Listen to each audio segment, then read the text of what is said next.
So the Refrigerium response, can you explain how that goes and how you develop it a little bit? Yeah, so there are intimations of something like this in Christian thought. No doctrine, no full blown dogma, and not many people mention it. It's mostly absent, but you see it in a few places. You see it even in Augustine in the Enchiridion, where he talks about there being respite for those in hell.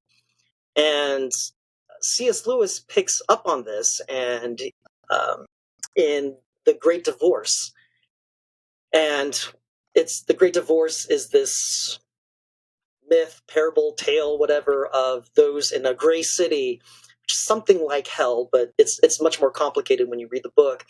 And the denizens of the gray city are taken in a bus to something like heaven or the outskirts of heaven, next to the mountain, and they get to interact with the residents of heaven. And there, um, Lewis has a guide, much like Dante has Virgil as a guide in the Divine Comedy. Lewis's guide is George MacDonald, his literary hero. And MacDonald, the character in The Great Divorce, says, well, the damned have holidays.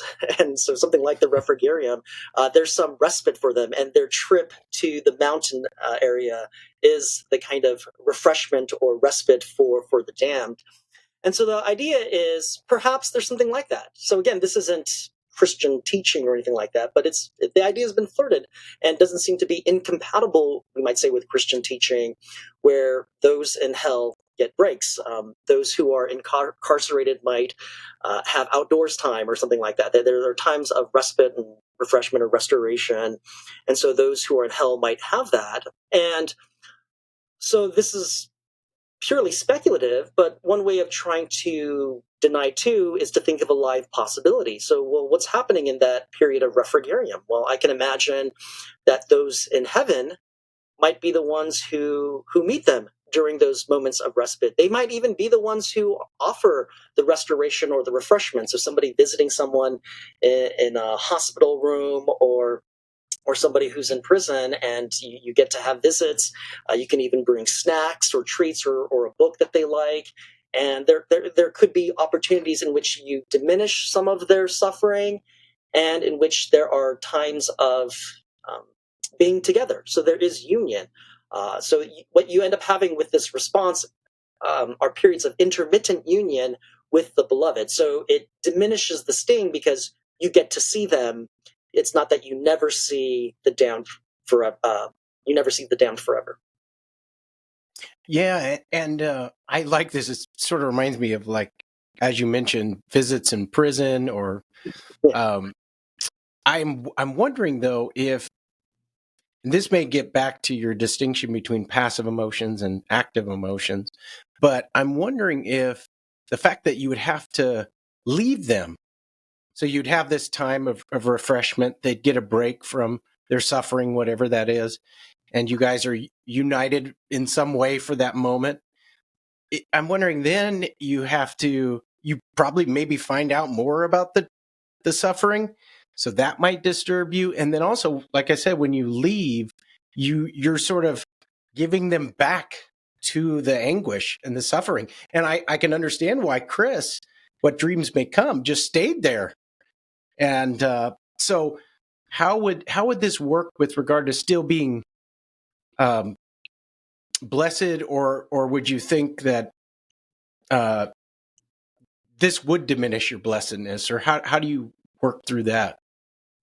Yeah, that's a good concern. Wouldn't you be sad every time you leave, especially knowing that they're in a miserable place? I suppose it depends on how we conceive of hell, and maybe then to strengthen the Refrigerium response, we might have to align ourselves with a particular way of thinking about hell. Um, Now, I take some of the more picturesque ways of thinking about hell as purely metaphorical, um, sort of fire or flame that licks you. I'm inclined to think that the pain of sense is metaphorical, and that really what you end up missing is union with God. That's the most terrible thing that could happen to a person. but are they miserable? Right. So oftentimes, what I call the traditional view is labeled the eternal conscious torment view, and I don't like that for a number of reasons. In part because torment sounds terrible. Now I can imagine some people, the way that they depict or characterize hell, it could be filled with torment. But I can also imagine a Christian conception of hell where it's not torment in the sense of torture or anything along those kinds of lines. It's just the loss of the best good that they could have had. But maybe they have chosen lesser goods, and God Mm. is allowing them to pursue those lesser goods. So I keep mentioning Lewis, but Lewis in many ways is the reason why I began thinking about this. He says, look, in the end of the day, there are only two options. Either you say to God, thy will be done, or God says to you, thy will be done. And I'm inclined to accept that. If you say, thy will be done to God, then that's faith, and God receives it. Those who don't, God says, thy will be done. So I can imagine hell being something along the lines of getting everything that you want except for God. And And, your and God idols too. yeah, God grants that. Now, as I mentioned, Bernard Williams, that would look like souped up secular immortality. But Williams entertains that, and there are people who are so-called the immortality curmudgeons. I think John Martin Fisher came up with that label. I'm not sure that he came Yeah, up with yeah, the he did. I remember him using that term. curmudgeon.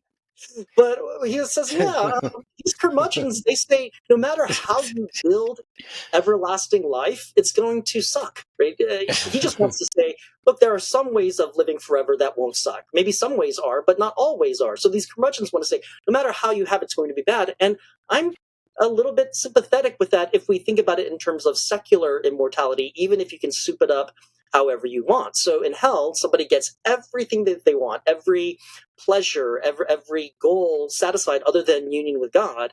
And yet it might turn out in the end of the day to be, in a sense, not worth having. So it may not be torment in the sense that they're being tortured or burning with fire, but they've missed out. I can imagine, somebody was given the opportunity to go to Disneyland, but they chose some lesser theme park or amusement park, and they Hmm. always have the opportunity to come back to Disneyland, but for whatever reason, they choose to stay at the lesser theme park. Yeah, it's not as good. They're missing out. If only they knew how much better it could be. But you might say they're not being tormented, even if they're missing the greatest good that they could have had.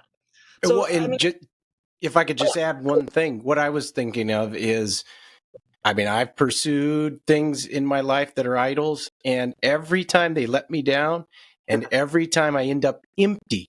So even if you're eternally in hell, even if you get all your quote unquote heart's desires, at the end of the day, without God, you realize they're nothing.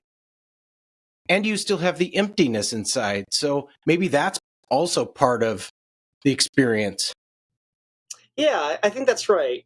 Um, Eleanor Stump also wants to say, an old paper, I don't know if she still holds to this view, but an old paper of hers, she wants to say, well, how can God be loving and send people to hell, knowing that they're miserable? But what she wants to say is there's a sense in which they might be able to attain um, a second rate happiness. So their Hmm. natures were meant to be united to God, but they have chosen to reject that union with God. So they've chosen other things. And so by choosing those other things, they start developing a particular kind of character. And you might say they start developing a second nature, a less than Hmm. best or less than design nature. And God wants those in hell to flourish. And so God sort of allows them to continue existing and doing what they can to realize or actualize their second nature, even if it's not the primary nature that they were supposed to satisfy. So I can Hmm. imagine if that something like that is right, then the person who's leaving, they might recognize, look, this is the best that it's going to be for the beloved. And by Hmm. doing so, they are able to experience some goods.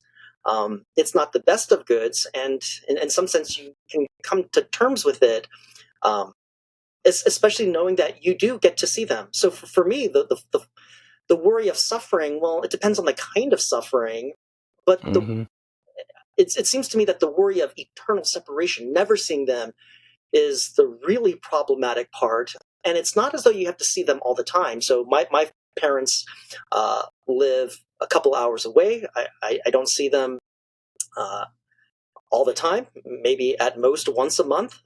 But when I get to see them, it makes me happy, but I don't need to see them all the time. So similarly, maybe we don't have to see the people that we love all the time, but that we do get to see them. So the idea is supposed to be the Refrigerium approach mitigates the concern of never seeing them by allowing there to be intermittent union with the beloved.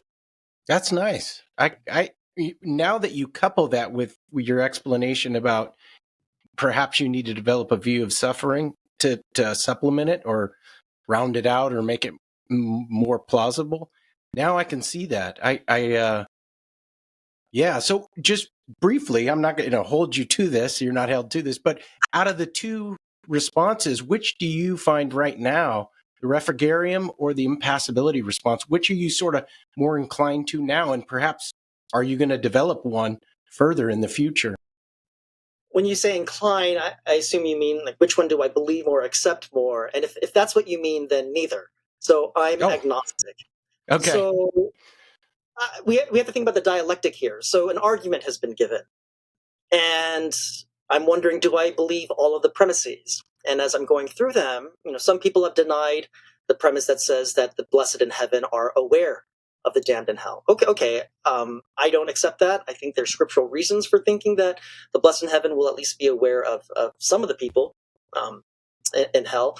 So I want to deny the claim that says that awareness of the eternally damned, even of someone that you love, would diminish your bliss.